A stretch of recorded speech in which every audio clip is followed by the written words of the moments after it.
Oke, baik. Sebelum mulai, mari kita doa satu kali Salam Maria untuk kita semua. Salam Maria, penuh rahmat Tuhan sertamu.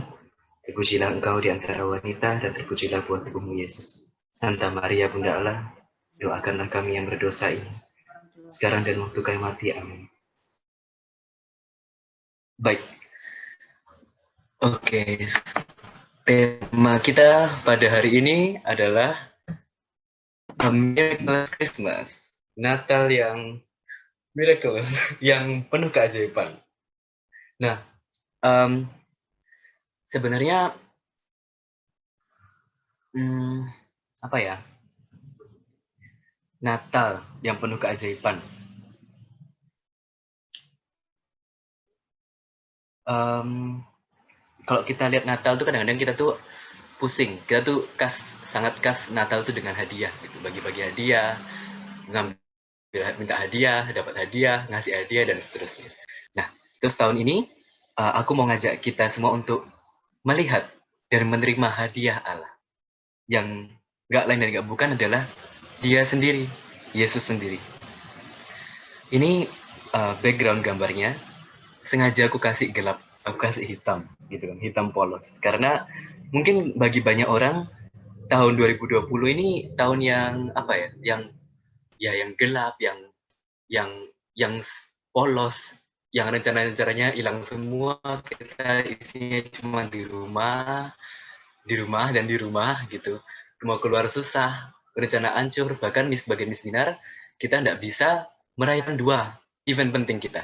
Misa Natal dan Paskah, misa mingguan, misa harian, dan berbagai bahkan rekoleksi. Kita tidak bisa. Jadi itulah kenapa di depan aku kasih hitam. Tapi latar belakang hitam ini, yang polos ini, itu ternyata membuat kita lebih fokus ke gambar, membuat kita lebih fokus ke hadiah kita, ke hadiah Natal yang sesungguhnya. Karena mungkin kalau backgroundnya aku kasih yang penuh warna, penuh gambar, mungkin mata kita akan keliling-keliling ngeliati satu-satu. Dan sekarang mungkin tahun ini kita diajak untuk fokus ke hal yang esensial, ke yang paling sederhana, yang esensi dari Natal itu ya kelahiran Kristus ya tuh.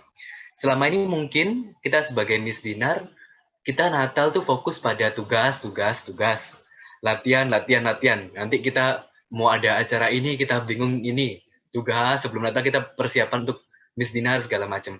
Tapi kadang-kadang mungkin kita lupa untuk mempersiapkan hati kita, mempersiapkan diri kita untuk merayakan siapa sih yang kita sambut itu, kayak gitu. Jadi uh, mari kita mensyukuri kepolosan ini, kesederhanaan ini, ke apa ya, ketidakseruan dalam tanda kutip tahun ini, uh, yang ternyata mengajak kita untuk melihat lebih jelas sesuatu yang seharusnya kita lihat dengan jelas, kayak gitu. Uh, dan sebelumnya kita kan di masa Advent kita persiapan mau Natal. Sebelum lanjut untuk mempersiapkan Natal, baik kalau kita lihat dulu ke belakang. Kita noleh dulu ke belakang, tahun ini kita ngapain ya, gitu. Apa aja yang kita dapat tahun ini.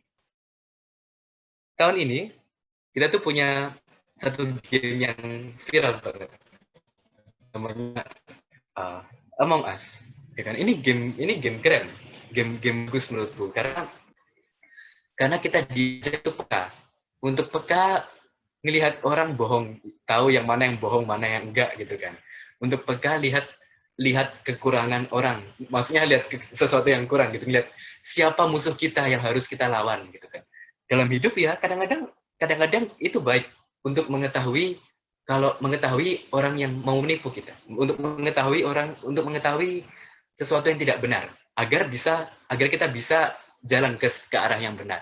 Itu baik.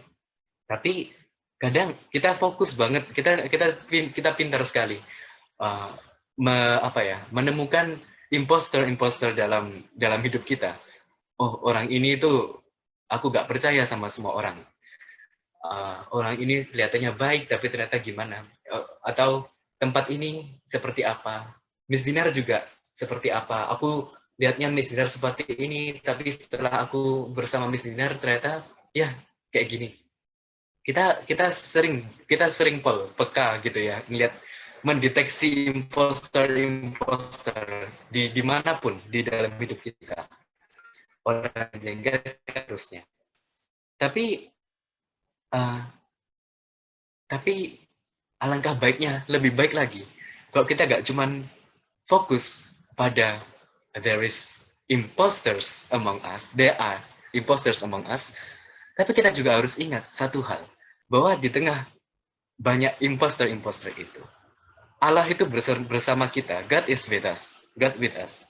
Ini yang lebih penting lagi, di tengah segala kekacauan, di tengah segala kebobrokan, kejengkelan kita, melihat banyaknya kekurangan-kekurangan orang lain, kekurangan kita, banyaknya kekurangan di kelompok kita, dimanapun di sekolah, kita harus sadar bahwa Allah beserta kita, Allah bersama kita setiap hari. Bahkan di tahun 2020 ini, Allah bersama kita, kayak gitu kan. Allah ada dan Allah bersama kita. Jadi di tengah tahun 2020 yang ambiar ini, kita harus sadar bahwa Emmanuel, Allah beserta kita. Termasuk dalam diri sesama kita. Dalam diri sesama yang mungkin menurut kita menjengkelkan, aduh, males banget ketemu orang itu, dan seterusnya. Allah ada, kayak gitu. Nah, kalau di bahasa Indonesia, kita mengenal, kok di sejarah itu ada namanya sebelum Masehi, sesudah Masehi. Kalau di bahasa Inggris, itu ada istilah yang mirip, yang sama, yaitu BC sama AD. BC itu untuk sebelum Masehi, artinya before Christ, sebelum Kristus lahir, dan Anno Domini, artinya tahun Tuhan kita, the year of our Lord. Nah, ini menandakan sekarang kita ini di tahun 2000. Oh, sorry. Udah? Oke.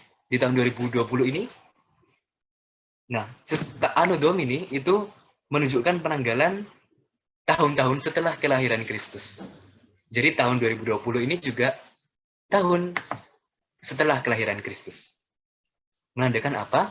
Bahwa ini tahunnya Tuhan. Setiap tahun, setiap hari itu milik Tuhan. Jadi marilah kita menjadikan Tuhan itu Tuhan atas hari-hari kita. Dan juga untuk tidak membuang-buang waktu. Aduh, corona. Bisa santai di rumah. Bisa libur panjang, dan seterusnya. No, ini tahun Tuhan, jadi kita harus jalankan setiap hari benar-benar bersama Tuhan. Kayak gitu. Next. Nah, sekarang ke belakang. Kita sekarang ke yang kita ini, misa online atau misa tidak online. By the way, screenku ke-share kan? Iya, ke-share. Oke. Ke-share. Oke. Udah, ini belum bisa semua di sini. Sudah. Kemarin malam, Kak. Udah. Kemarin malam. Baca ini ya. Baca Injil minggu ini. Minggu fan ke.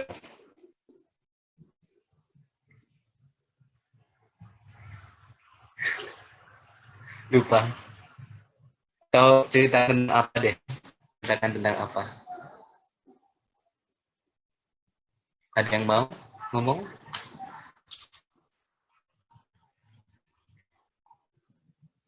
Oke. Kalau gitu langsung aja.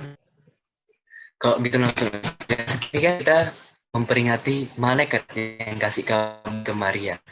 Kasih kabar ke Maria bahwa kamu akan mengandung dan melahirkan seorang laki-laki. Kamu akan mengandung anak. Dan dia menjawab, ya aku ini hamba Tuhan, terjadilah padaku menurut perkataanmu. Yang kurang lebih secara sederhana kita jawabnya, ya. Ya, Maria menjawab iya, gitu kan. Ya, saya mau, saya bersedia, kayak gitu. Nah,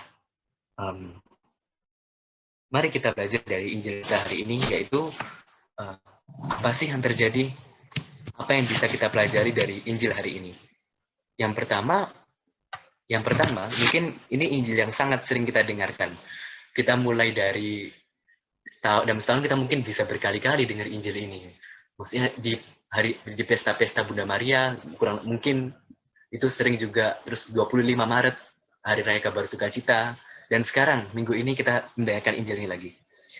Nah, ini ada satu lukisan yang bagus, lukisan dari Beato Fra Angelico, seorang biarawan Dominikan, yang jadi pelukis, dan jadi kudus karena melukis. Nah, ini menceritakan tentang malaikat memberikan kabar sukacita kepada Bunda Maria. Dan Roh Kudus turun kepada Bunda Maria. Ya kan?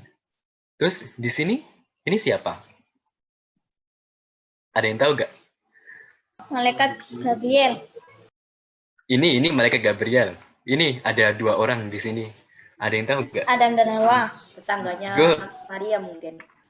Good. Ini Adam dan Hawa. Ada yang tahu gak hubungan Adam dan Hawa sama kisah ini? Enggak. Kak, enggak.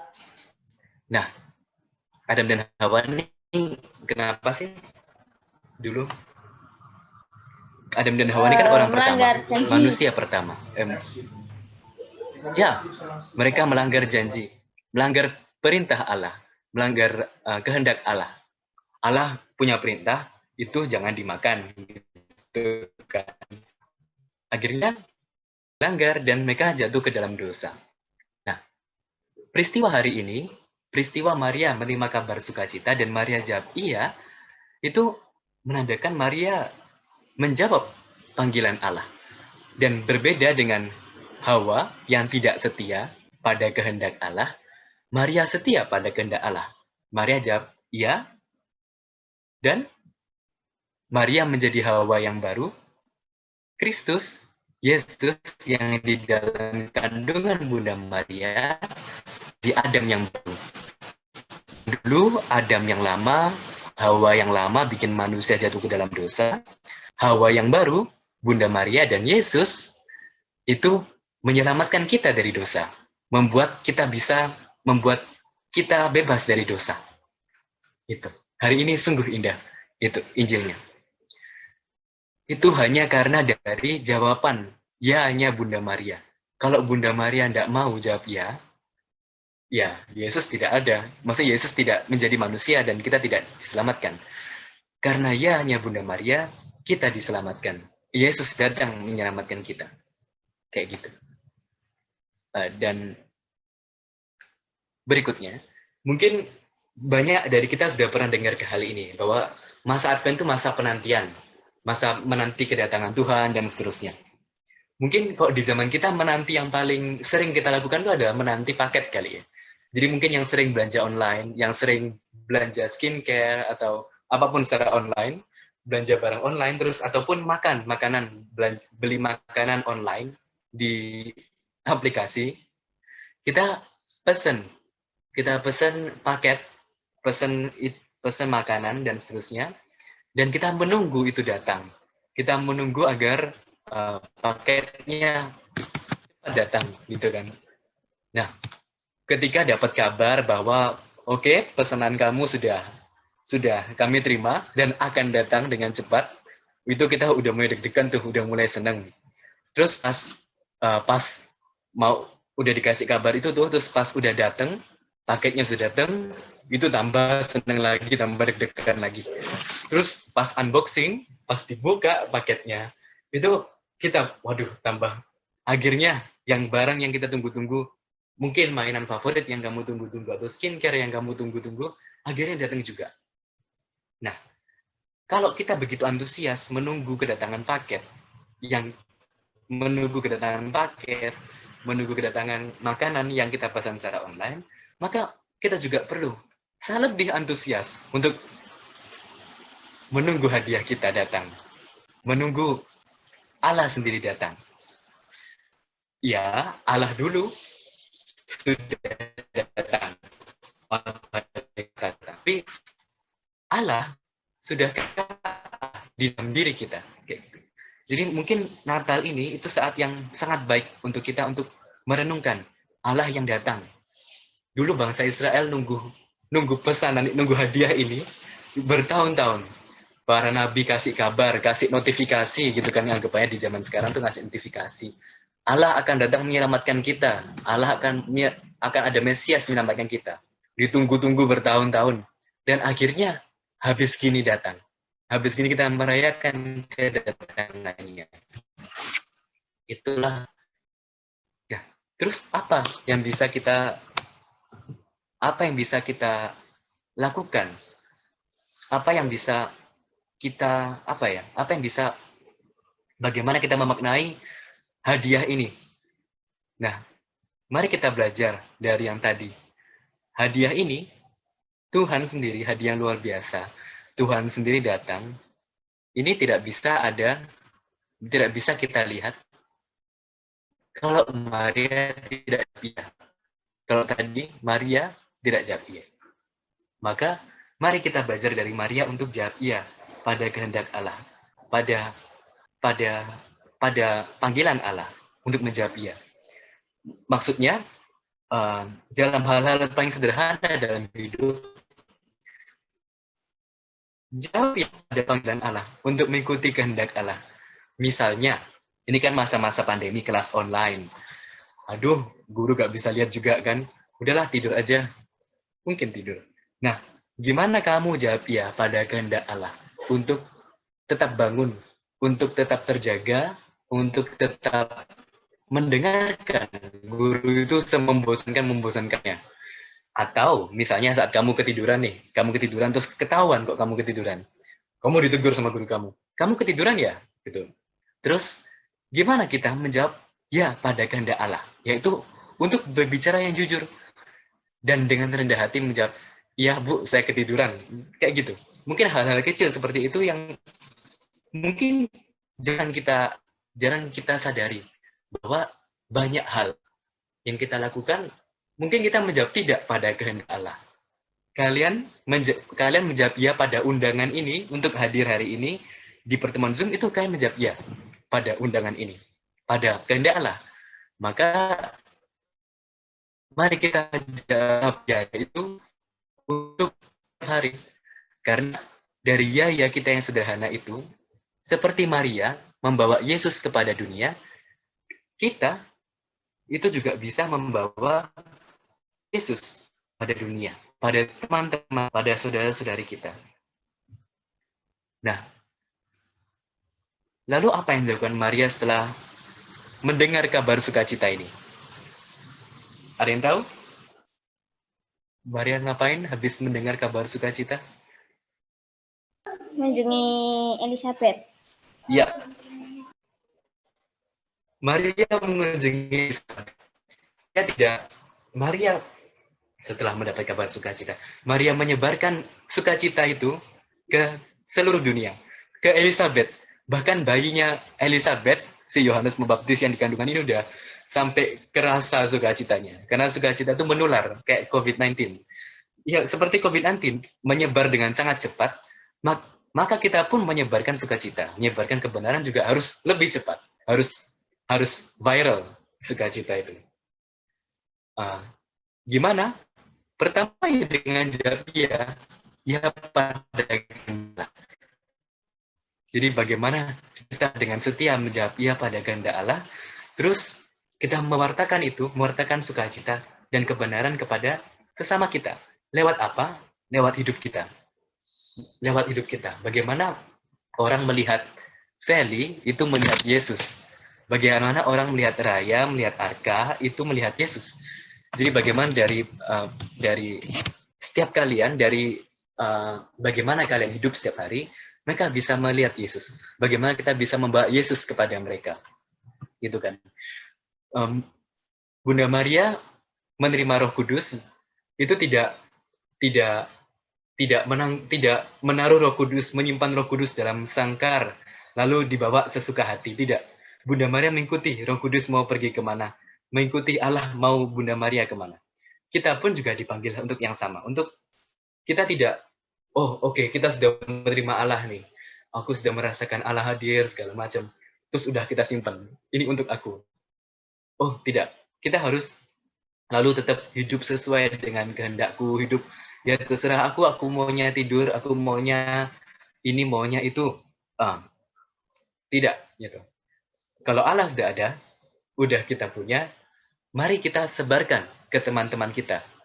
Mari kita wartakan, kita bawa Yesus ke teman-teman kita lewat hidup kita. Caranya sederhana, mungkin bisa dengan cara-cara yang ya senyum, menyapa, dan lain sebagainya. Lalu setelah ini, ada yang tahu setelah ini, kalau di Injil, setelah menguji Elizabeth, Bunda Maria ngapain? Ada yang tahu? Bunda Maria, setelah mengunjungi Elizabeth, Bunda Maria menunjukkan hidup Maria. Jiwaku memuliakan Tuhan, hati bersuka cita karena Allah penyelamatku, dan seterusnya, dan seterusnya. Karena, nah, ini mengingatkan kita untuk memuji Tuhan. Tadi, seperti tadi, kita melihat tahun ini begitu apa ya, begitu gelap, begitu datar, gitu. Tiba-tiba udah Desember aja, padahal barusan bulan Maret, gitu kan. Ya, bagaimana kita memuji Tuhan tadi? Kita udah melihat tahun kita gimana, kita udah menyadari Tuhan ada dalam hari-hari kita. Nah, sekarang gimana cara kita memuji Tuhan? Emangnya kenapa sih kita harus memuji Tuhan? Kenapa kita harus memuji Tuhan? Ada yang mau jawab?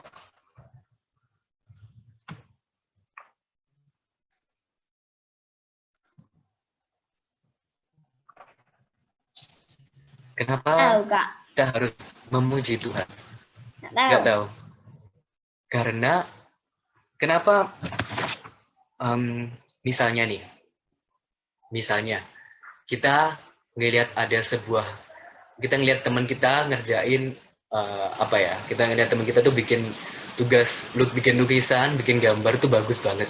Terus kita puji. Kenapa kita kok memuji gambarnya dia? Karena gambarnya bagus. Karena gambarnya bagus. Karena gambar itu layak untuk dipuji. Maka sama kita memuji Allah juga karena Allah layak untuk dipuji. Kenapa? Ya, secara sederhana bukan karena apa-apa ya, karena Allah layak untuk dipuji. Karena tanpa Allah kita tidak ada. Kita hidup oleh Allah dan seterusnya. Kita bisa hidup, puji Tuhan. Lebih dari itu, sekarang di masa pandemi, kalian yang sekolah online, mungkin kakak juga sekolah online juga agak gimana gitu kan. Tapi at least kita punya HP, punya laptop, punya koneksi internet yang at least mungkin bisa lah untuk belajar. Puji Tuhan. Jadi mungkin mulai sekarang kita bisa coba untuk budaya memuji Tuhan setiap hari. Memuji Tuhan untuk hal-hal kecil dalam hidup kita yang kita rasakan kayak gitu. Karena apa ya, terutama kita sebagai orang Surabaya, kita sangat terbiasa banget untuk besok misalnya, untuk bahkan hampir setiap hari kita sangat latah untuk mengatakan hal-hal buruk gitu. Apalagi juga hoax, kita sangat mudah untuk sebut teman-teman. Dan kenapa enggak kita bukan hal yang sama, kalau kita bisa apa ya, sangat cerewet untuk ngomong hal yang buruk, maka kita juga harus lebih cerewet untuk bisa memuji Tuhan kayak gitu. Dan aku mau koleksi bulan lalu, koleksinya Father Ferry, yang mana kita membahas apa? Bulan lalu Father Ferry ngajak kita belajar apa? Jadi terang-terang kecil. Terang-terang kecil lewat siapa? Lewat orang kudus, lewat para kudus, untuk Santo Santa. Father Ferry ngomong bahwa kita semua dipanggil untuk jadi orang kudus. Nah, makanya dalam Natal kali ini, aku mau ngajak kita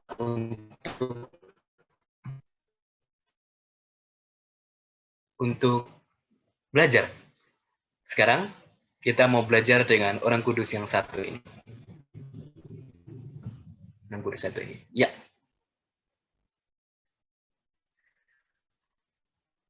Kalau Tarsius ya itu sudah tahu semua kan. Sekarang ada yang tahu nggak siapa orang kudus ini? Siapa santo yang di sini? Franciscus Assisi. Pinter. Ini Santo Fransiskus dari Assisi. Ini Santo Fransiskus dari Assisi. Jadi yang Fransiskus mungkin pendungkarian Fransiskus dari Assisi. Jadi Fransiskus Assisi ini adalah orang yang pertama bikin kandang Natal.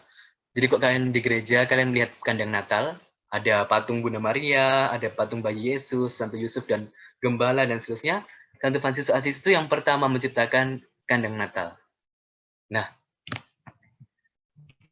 saat dulu Santo Fransiskus membuat kandang Natal yang pertama, tiba-tiba boneka kayunya bayi Yesus itu, yang boneka kayu, itu tiba-tiba bisa bergerak, bisa hidup, bahkan bisa si Fransiskus. Nah, dan itu jadi suatu keajaiban di mana jeraminya yang dipakai untuk tidurnya boneka kayu Yesus, boneka anak-anak Yesus, itu bisa menyembuhkan hewan-hewan ternak yang sakit, bisa menyembuhkan orang juga, kayak gitu. Dan Fransiskus Assisi punya kata-kata yang sangat unik, punya kata-kata yang paling terkenal, yaitu mari kita melihat kerendahan hati Allah, betapa rendah hatinya Allah. Nah, untuk bahas ini, aku pernah dengar satu homili Romo yang sangat indah. Gitu. Kurang lebih kayak gini. Kak Feli itu kapan hari itu anjingnya hilang. Goofy itu kapan hari anjingnya Kak Feli itu hilang. Nah, Fel, sekarang nih, kalau misalnya Goofy masih hilang nih ya, seandainya Goofy masih hilang, mau nggak kamu jadi anjing buat nyari si Goofy? Untuk nyari dan untuk bisa ngobrol-ngobrol sama si Goofy, sama anjing kamu. Mau nggak, Fel? Tergantung. Jujur, Fel. Tergantung. Bisa balik lagi. Bisa balik lagi. Pertanyaan sebelumnya sebenarnya kayak gini. Kamu cinta nggak sama anjingmu? Oh ya iya lah itu. Sayang. Kamu cinta sama anjingmu? Iya. Oke. Terus mau nggak? Kamu kan sekarang ngobrol-ngobrol kan ya sama ngobrol, tapi kamu kan nggak ngerti dia ngobrol apa, kamu juga ngobrol gimana, dia kayaknya ngerti tapi nggak ngerti juga, kamu kan nggak tahu gimana. Kira-kira mau nggak kamu jadi anjing untuk bisa ngobrol sama anjingmu?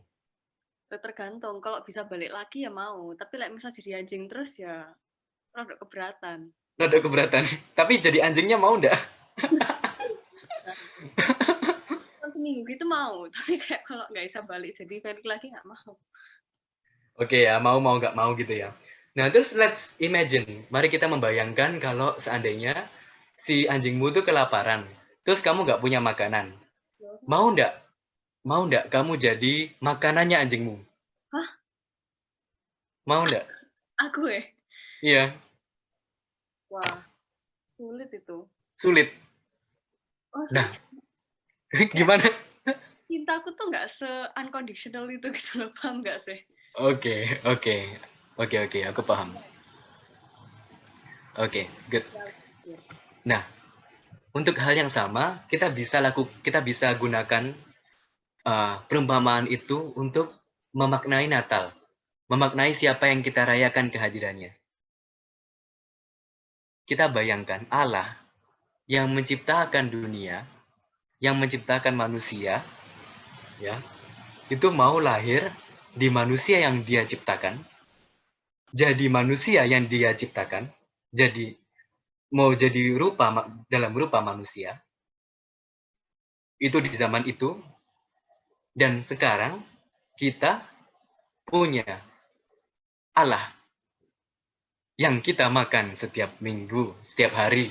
Mungkin kalau udah masa COVID, mungkin kita tidak bisa punya kesempatan misa sesering dulu, tapi yang bisa kita makan dalam rupa hosti, yang kita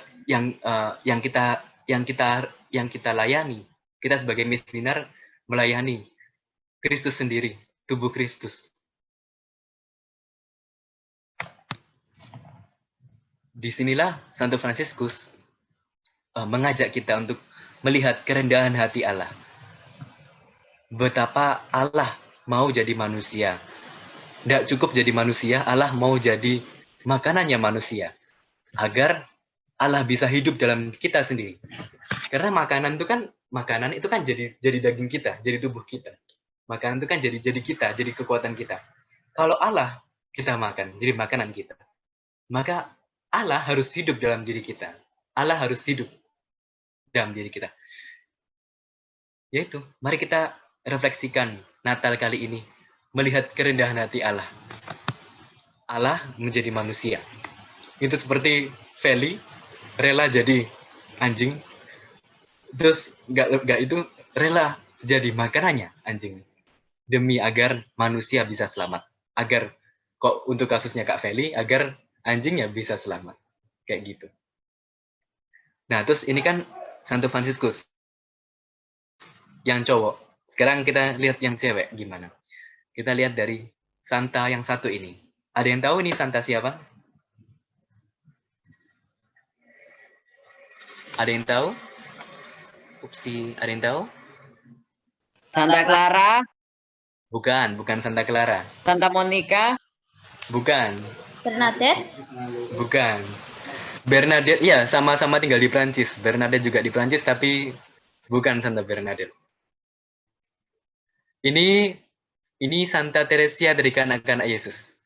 Jadi yang Santa Teresia, nama baptisnya Teresia, mungkin yang namanya Teresia itu mungkin pelindungnya Santa Teresia dari kanak-kanak Yesus. Nah, Santa Teresia dari kanak-kanak Yesus itu mengajar, itu seorang orang kudus yang sangat luar biasa karena dia punya spiritualitas jalan kecil, yaitu melakukan hal-hal kecil dengan cinta yang besar. Melakukan hal-hal kecil itu bukan hal yang mudah sebenarnya. Malah bisa jadi yang paling susah. Misalnya, mau nggak kamu tersenyum ke orang yang paling menjengkelkan buat kamu?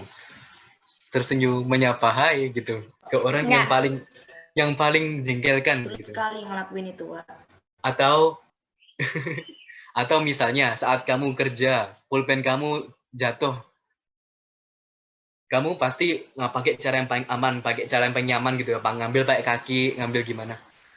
Nah, tapi gimana kamu ngambil dengan tangan, nunduk dengan susah, kamu lakukan semua hal kecil itu dengan cinta yang besar. Untuk Allah, untuk keselamatan jiwa-jiwa, untuk keselamatan saudara-saudarimu.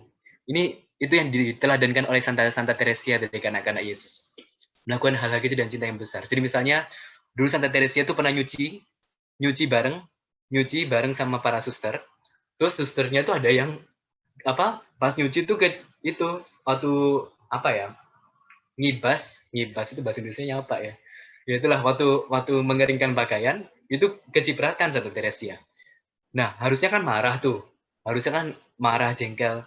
Tapi Teresia memilih untuk diam terus memberikan senyum kepada suster yang buat dia kecipratan itu. Dan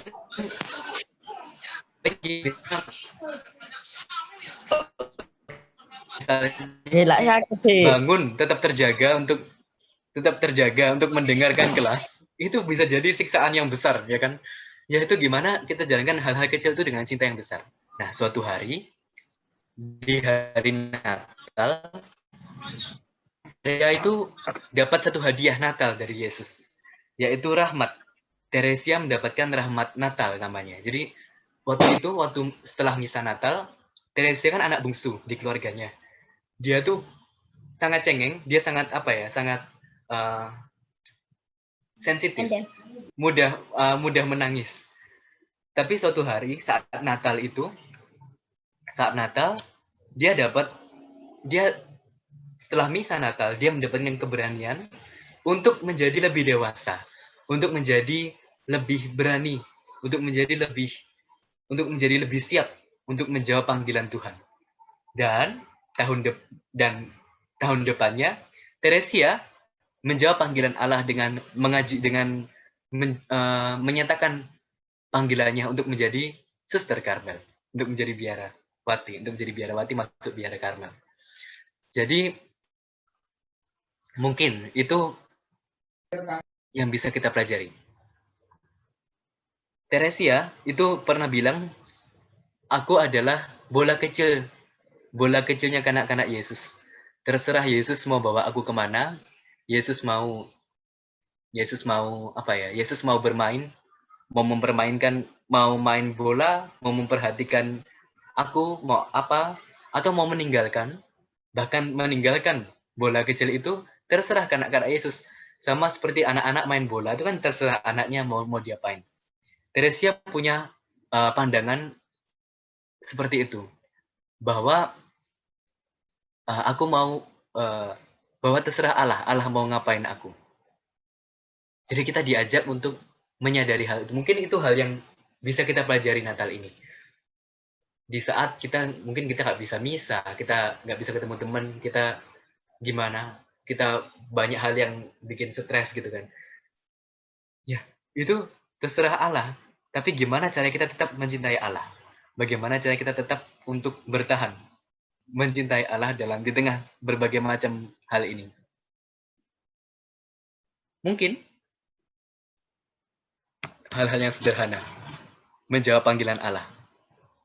Nggak harus, ya mungkin, kok Dimas, kamu jadi Romo ya? Iya, gitu. Feli, masuk biara? Ya. Ya, itu nanti masa depan mungkin kalian akan ada yang terpanggil untuk hal itu. Bahkan menjadi keluarga, untuk berkeluarga itu juga panggilan. Menjadi keluarga kudus itu panggilan. Tapi sekarang mungkin hal-hal yang sederhana seperti nyuci piring atau bangun pagi tanpa mematikan alarm mungkin, atau gimana, atau nyapu, atau banyak hal sederhana yang bisa kita lakukan. Terus apa yang bisa kita lakukan Natal nanti? Yang terakhir, Natal nanti yang bisa kita lakukan adalah menyambut hadiah kita, melihat hadiah kita, dan menerima hadiah kita, yaitu Yesus sendiri. Mari kita terima Yesus dalam diri kita, dan kita jadikan Yesus Tuhan atas setiap hari kita, dan mari kita membawa Yesus ke teman-teman kita, ke keluarga kita, ke semua orang di sekitar kita. Dan entah kalian di gereja atau yang bisa dapat kesempatan misa atau mungkin yang di rumah, mari kita tidak menyia-nyiakan kesempatan Natal meskipun di rumah untuk mari kita tetap merenungkan misteri Natal, Allah menjadi manusia. Kalau yang di gereja, yang bisa ke gereja, berdoalah di depan kandang Natal. Kandang Natal itu sejatinya tempat kita berdoa, tempat kita untuk merenungkan Allah yang menjadi manusia. Jadi bukan sekadar tempat untuk foto-foto, tapi tempat untuk kita berdoa. Jadi nanti yang punya waktu untuk ke gereja, yang punya ada kesempatan ke gereja, berdoalah di depan kandang Natal. Sambutlah hadiah kamu, dan terimalah hadiah kamu. Dan kita hidup hadiah itu. Mari kita lihat Tuhan yang begitu rendah hati. Mari kita jadi rendah hati seperti Tuhan. Dan mari kita bawa Yesus kepada sesama kita.